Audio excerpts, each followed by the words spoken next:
Hello and welcome back traders. कैसा रहा आज का overall session? Just let me know into comment box. इसके अलावा मैंने आपको कल बताया था कि यूएसए में कल अगर आप देखते हैं तो नेस्डेक ऑलमोस्ट जो है 2% यहाँ पर डाउन था। यूएसए ने जब चाइना पे बोला था कि हम और ज्यादा टैरिफ इंपोज करेंगे तो नेस्डेक कल की डेट में ही 2% डाउन हो गया था। इसके अलावा जब गिफ्ट निफ्टी पे हमने कल डिस्कशन किया था मैंने आपको बताया था कि 0.5% के आसपास निफ्टी और बैंक निफ्टी दोनों में गैप डाउन ओपनिंग हो सकती है। जब आज गैप डाउन ओपनिंग हुई तो वो ऑलमोस्ट ऑलमोस्ट मोर देन 1% थी, जो कि एक बड़ा फॉल माना जाता है। तो फ्रेश शॉर्ट तो यहाँ पर बनता नहीं था। इसके अलावा देखेंगे, अच्छी चीज ये थी कि जिस तरीके से अपने लो से निफ्टी ने रिकवरी की और फ्लैट टू पॉजिटिव आके बंद हुआ, उस तरीके से ये समझ में आ रहा है कि जिस लेवल पर निफ्टी है वहां पर बायर्स एक्टिव है और उन्हें बाइंग अपॉर्चुनिटी यहाँ पर या इन्वेस्टमेंट की अपॉर्चुनिटी दिखाई दे रही है। बट अगर आप वहीं पे बैंक निफ्टी की बात करेंगे तो बैंक निफ्टी कहीं ना कहीं अभी भी अपने गैप को फिल नहीं कर पाया है। उसमें अभी भी अगर आप देखेंगे तो फ्लैट टू नेगेटिव ही क्लोजिंग हुई है, ऑलमोस्ट बैंक निफ्टी 1% के आसपास ही क्लोज हुआ है। जो सबसे बड़ा रीजन था बैंक निफ्टी में वो था इंडसलैंड बैंक का, और जो बैंक निफ्टी को संभाले हुए था वो आईसीआईसीआई बैंक था, राइट।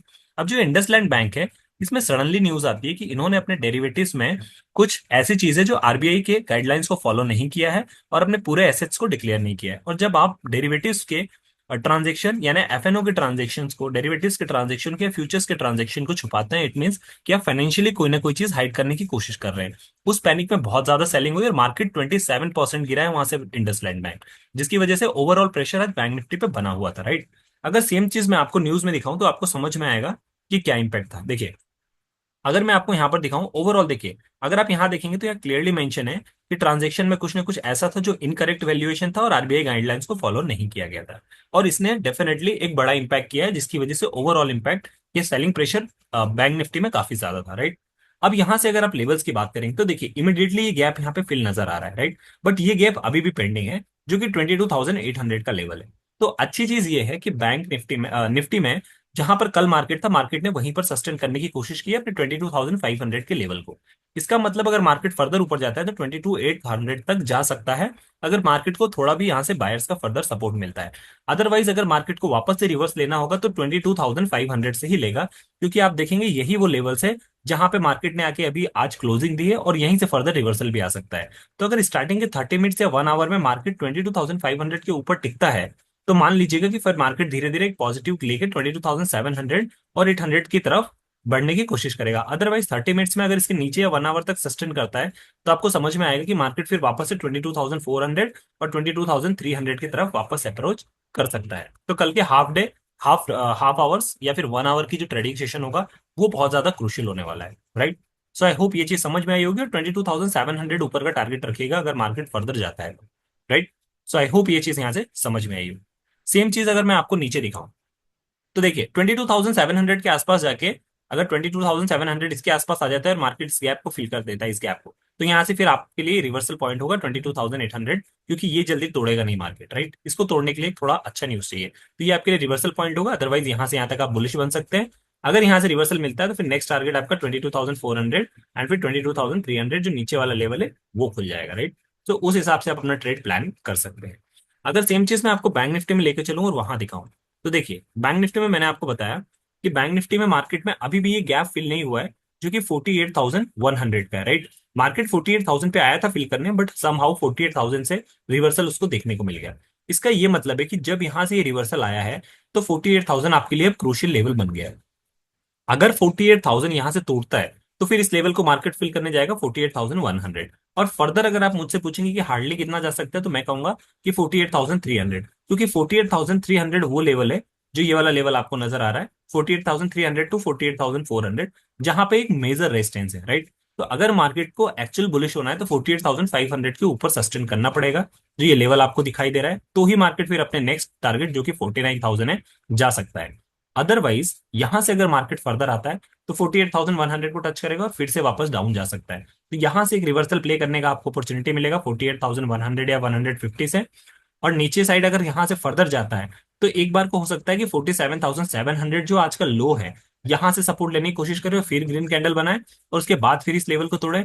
अगर 47,700 टूटता है तो फिर नेक्स्ट टारगेट आपका 47,500 बड़ी आराम से आता हुआ नजर आएगा, राइट। फिर यहाँ पे थोड़ा बहुत सपोर्ट लेने की कोशिश करेगा, क्योंकि मार्केट ओवरऑल बहुत ज्यादा मतलब सोल्ड जोन में है। तो फर्दर कितना स्लाइड हो सकता है अभी हम अंदाजा नहीं लगा सकते हैं।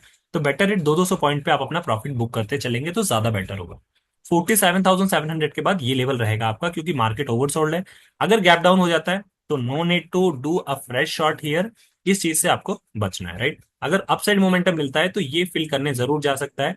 तो अगेन आई वुड सजेस्ट कि last 30 minutes, starting 30 minutes to 1 hour, it again interest remains interesting to be seen कि ये क्या मार्केट यहाँ से अपना जो है वो डायरेक्शन दिखाता है, राइट।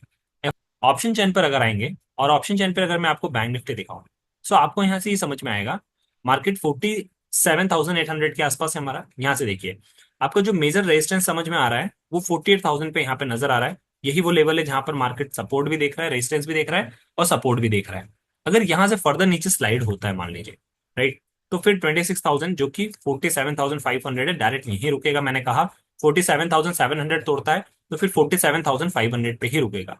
बट अगर ऊपर आता है तो ऊपर इमीडिएटली देखिए 10,000, 41,000, मतलब 48,500 के बाद आसपास कहीं पे रेजिस्टेंस है, राइट। आप 100 पॉइंट सेफ साइड रहने के लिए नीचे ही ले लीजिए 40,400। तो जो हमने चार्ट पे नजर आ रहा है हमें, वही यहाँ पे डेटा पे भी नजर आ रहा है, राइट। अगर यहां से मैं आपको ले चलूं निफ्टी में, सो निफ्टी में आप देखिए क्या सीन बनता हुआ नजर आ रहा है। निफ्टी में अगर आप जाएंगे और निफ्टी में देखेंगे तो हमारा मार्केट 22,500 के आसपास है, राइट। यहां से आप देखेंगे तो इमीडिएट सपोर्ट 22,400 पे, इसलिए मैंने कहा कि पहले 400 टारगेट होगा और फिर 300 होगा, दोनों पे बड़े बड़े कॉन्ट्रैक्ट बने हैं, राइट। अगर अपसाइड की बात करेंगे तो अपसाइड देखिए, अपसाइड डायरेक्टली 22,600 के आसपास बना हुआ है पहला, 94,000 कॉन्ट्रैक्ट के साथ, और उसके बाद उससे भी बड़ा 22,700 के पास 1,27,000 कॉन्ट्रैक्ट है। मतलब ये मेजर यहाँ पे रेसिस दिखा रहा है, और मेजर सपोर्ट जो दिखा रहा है 22,400 एंड 22,300 दोनों पे दिखा रहा है। मतलब ये समझ में आ रहा है कि बाउंस बैक देने के लिए एक मार्केट निफ्टी में तो थोड़ा सा रेडी हो रहा है, बैंक निफ्टी में अभी भी थोड़ा सा स्ट्रगल दिख रहा है, बट निफ्टी ऐसा लग रहा है कि ज्यादा तेजी से बाउंस बैक देगा अगर देगा तो, राइट। सो आई होप ये चीज आपको समझ में आई होगी। लेवल्स पे जो एनालिसिस दिखाई दे रहा है, जो आज जो डेटा दिखाई दे रहा है, वही डेटा आज जो है आपको उस पे भी दिखाई दे रहा है, किसमें, वही डेटा आपको सेम चार्ट्स पे भी दिखाई दे रहा है। सो दोनों चीज अलाइन हो रही है, तो पॉसिबल है कि थोड़ा सा यहाँ से बाउंस बैक आने की कोशिश है, बट एक सर्टेन लेवल से अगर रिवर्सल मिले तो प्ले करना है, क्योंकि अभी बहुत ज्यादा बुलिश सिनेरियो नहीं दिख रहा है। बट हाँ, जिस दिन बुलिश आएगा, ट्रैप होंगे शॉर्ट्स, उस दिन बड़ा बुलिश मोमेंट आएगा, that is also for sure, right. इसके अलावा कोई डाउट हो और कोई चीज हो, that you can let me know into comment box. Otherwise अपने लेवल्स पे स्टिक रहिए, और लेवल्स और चार्ट के हिसाब से ज्यादा प्रेफरेंस देकर ट्रेडिंग कीजिए। सिंपलेस्ट वे में रखिए, लेवल्स पे करेंगे, फेक ब्रेकआउट्स या फिर फेक चीजों से भी बचेंगे, क्योंकि लेवल्स के जब ब्रेकआउट्स होते हैं तो वो फेक नहीं होते हैं ज्यादातर। और जब आपके चार्ट से आप या किसी पैटर्न से फॉलो करके करते हैं तो वो चीजें आपको ज्यादा हेल्पफुल करती हैं, बजाय आंख बंद करके या कहीं भी ये लेने की कि कैंडल बन गई बस ले लो, राइट। सो आई होप ये चीज आपके लिए हेल्पफुल होगी। एंड इसके अलावा if anything else is there that you want me to let know, you can let me know into comment box, I will try to answer. Otherwise मिलते हैं अपने कल के डिस्कशन में, तब तक के लिए साइनिंग ऑफ।